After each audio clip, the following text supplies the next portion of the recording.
یہ شخص جو پی ٹی آئی کا سربراہ ہے یہ قوم کو تقسیم کر رہا ہے، قوم کو گمراہ کر رہا ہے، قوم کے نوجوانوں کو گمراہ کر رہا ہے۔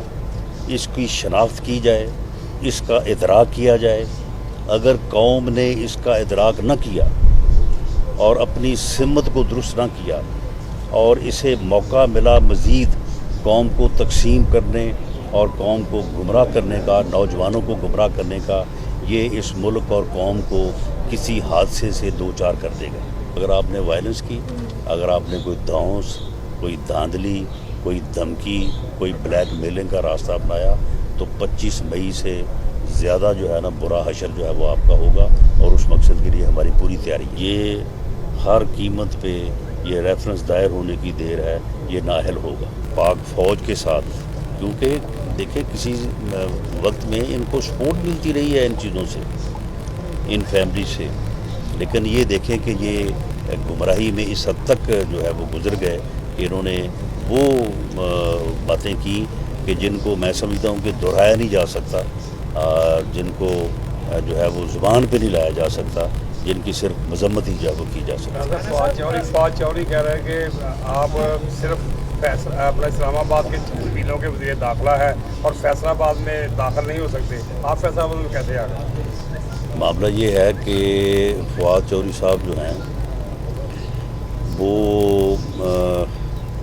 ایک بات وہ میرے حق میں کر بیٹھے تھے، اس کے بعد ان کی جتنی چھترول ہوئی ہے نا پی ٹی آئی میں، اس چھترول کے جواب میں اب وہ میرے خلاف کوئی نہ کوئی بات روز کر کے تو اپنے آپ کو بیلنس کرتے ہیں۔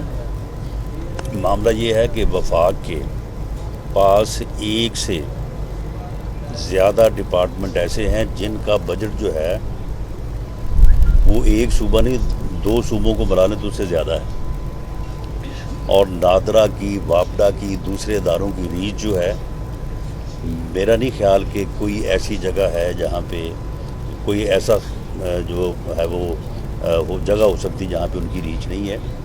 دیکھیں یہ وفاق اور صوبائی حکومتیں یہ جو ہے یہ ایک نظام کا حصہ ہے، آئینی رول ہے سب کا، قانونی رول ہے۔ ہم نے صوبوں کے رول کو جو ہے وہ بالکل اسے جو ہے وہ ہم تسلیم کرتے ہیں۔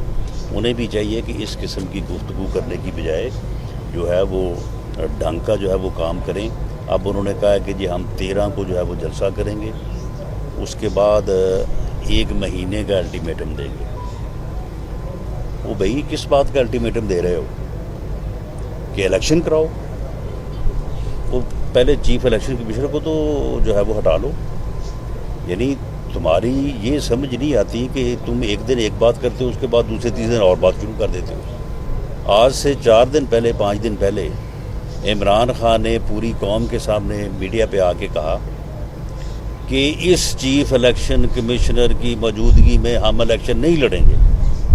وہ اب کس بات کا مطالبہ کر رہے ہو کہ جی 1 مہینے بعد الیکشن کرا دو، ہم الٹیمیٹم دے رہے ہیں؟ وہ پہلے چیف الیکشن کمیشنر کو ہٹاؤ نا، اور اس کے خلاف جو تم نے اپلیکیشن دی تھی وہ جو اپنا سپریم جوڈیشل کونسل میں جو آپ نے درخواست دی وہ تو اگلے دن آپ نے واپس لے لی ہے۔ پہلے چیف الیکشن کمیشنر کو ہٹا لیں تو اس کے بعد پھر آئیں بات کریں۔ پھر اس کے بعد اسمبلیاں دونوں توڑیں، پنجاب اسمبلی توڑیں، کے پی کے اسمبلی توڑیں، جو استعفے دیے ہیں وہ ایکسیپٹ کرائیں، اس کے بعد پھر الٹیمیٹم دیں۔ ورنہ اس طرح کا الٹیمیٹم جو ہے یہ آپ کی 2 نمبری ہے۔ یہ 2 نمبر الٹیمیٹم جو ہے اس کو کوئی تسلیم نہیں کرے گا، بلکہ یہ آپ کے لیے باعث شرم ہونا چاہیے کہ آپ ایک دن ایک بات کرتے ہیں، دوسرے دن دوسری کرتے ہیں، تیسرے دن تیسری کرتی ہیں۔ آپ نے اگر الٹیمیٹم کوئی اس قسم کا دینا ہے جس قسم کا 25 مئی کو تھا، تو آپ ذہن نشین رکھیں کہ پرامن جلسہ، پرامن احتجاج جو ہے وہ بالکل آپ کو جو ہے وہ اجازت ہے، ملک کا آئین اجازت دیتا ہے، قانون اجازت دیتا ہے۔ اگر آپ نے وائلنس کی، اگر آپ نے کوئی دھونس، کوئی دھاندلی، کوئی دھمکی، کوئی بلیک میلنگ کا راستہ اپنایا تو 25 مئی سے زیادہ جو ہے نا برا حشر جو ہے وہ آپ کا ہوگا، اور اس مقصد کے لیے ہماری پوری تیاری ہے۔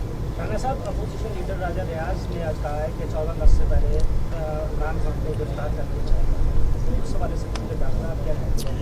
नहीं देखें, मैं वो शहजाद अकबर वाला काम तो मैं नहीं कर सकता कि मैं पहले ख़बरें दूं कि जी फ़लाँ को गिरफ़्तार किया जाएगा, फ़लाँ के ख़िलाफ़ मुकदमा दर्ज किया जाएगा। FIA इस वक्त 2 इंक्वायरीज़ कर रहा है। एक इंक्वायरी जो ये आपने अभी निशानदेही की है जिस बात की कि वो जो इन्होंने इस जो है वो लसबेला के इस आने के बाद जो ट्रेंड चलाए इन्होंने और मुल्क दुश्मनी पे मबनी जो है वो बातें की हैं, एक उसके ऊपर जो है वो FIA इंक्वायरी कर रहा है।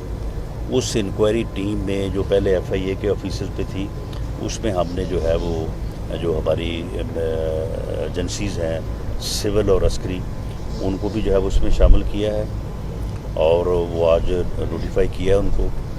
एक इंक्वायरी वो हो रही है और एक इंक्वायरी जो है वो ECP यानी इलेक्शन कमीशन ऑफ पाकिस्तान का जो रिपोर्ट है, फैसला है, उसके ऊपर जो है वो हो रही है। उन इंक्वायरीज़ के नतीजे में जिसके ख़िलाफ़ जो जुर्म साबित होगा उसका मुकदमा भी दर्ज किया जाएगा और जो उसमें मुलज़म करार दिया जाएगा उसको जो है वो गिरफ़्तार भी किया जाएगा।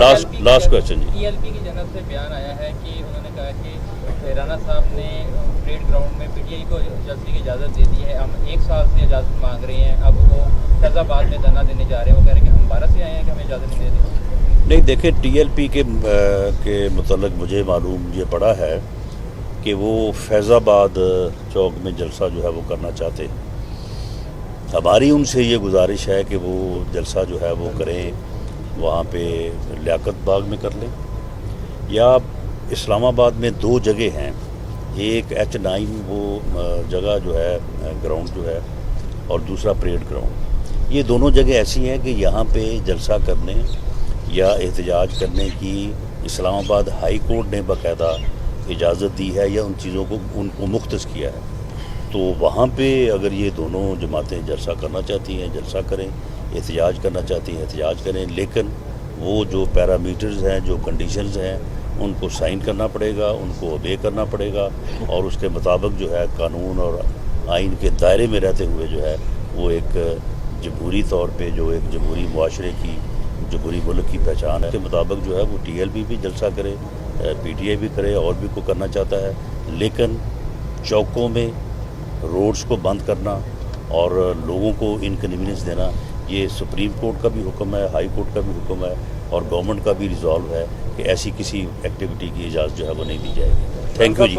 तोशाखाना रेफरेंस में इमरान खान नाहल होने जा रहे हैं। देखें जी, तोशाखाना रेफरेंस में आप मुझे बताएं कि ना इसने टी शर्ट छोड़ा है, ना इसने वहाँ पे कुछ सोने का कलम था वो छोड़ा है, ना इसने वहाँ पे कोई और कोई चीज़ थी वो छोड़ी है। फिर उसके बाद जो है वो इन्होंने जो है वो 2+2=4 है, 2+2=4 है कि इन्होंने वहाँ से घड़ियाँ उठाईं, उनको जो है वो फ़रोख्त किया दुकान पे, वहाँ से पैसे लेके 20% जो है वो जमा करवा दिए, 80% जो है वो अपनी जेब में डाल दिए। एक गैर कानूनी काम, एक गैर अखलाकी काम जो है वो किया गया और उसके बाद उन असासों को अपने जो है वो एसेट्स में अपनी डिक्लेरेशन में शो नहीं किया।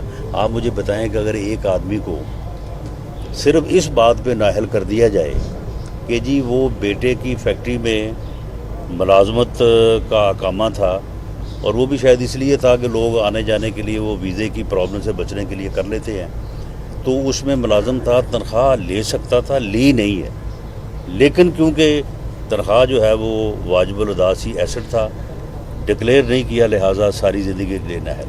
तो आप मुझे बताएं कि ये जो तोशाखाना में जो इसने वहाँ पे गैर अखलाकी हरकत की, जो मुल्क की बदनामी, आप देखें ना वो घड़ी जो एक मुल्क के बादशाह ने जो है वो इसे दी, वो जब दुबई की दुकान पे बिकने के लिए गई तो वो दुकानदारों ने फ़ोन किया उधर कि जी ये आपके लिए हमने घड़ी बनाई थी ख़ास तौर पे, तो ये इधर बिक रही है, तो ये चोरी हो गई है।